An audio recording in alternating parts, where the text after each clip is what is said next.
right now. OK, more breaking transfer news for you. Busy few days at Manchester United. Benjamin Šeško on his way in, but could there also be outgoings? Daniel Khan is at the club's training ground for us now. Dan, good to see you. What is the latest with Šeško? Any news on his medical?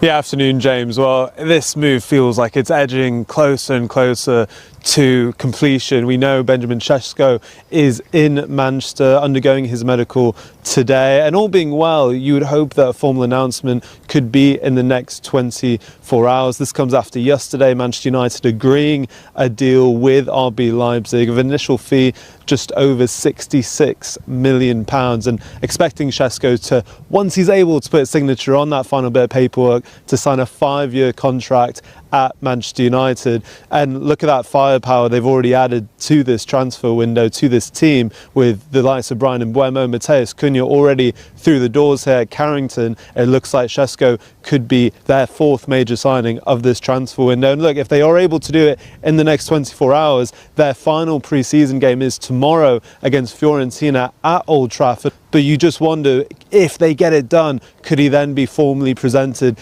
to the Old Trafford faithful? They have done it in previous years. The likes of Casemiro, Rafa Varane have all had some unveilings like that. They even did it in February with Aidan Heaven and Patrick Dorgu as well. But look, there's still a little bit left to go for Šeško to officially become a Manchester United player. But as things are moving at the moment, expect potentially that to be happening in the next 24 hours. OK, Dan, we wait to see if he is at Old Trafford tomorrow and unveiled as a Manchester United player. What impact could that have on Rasmus Højlund and Alejandro Garnacho as well?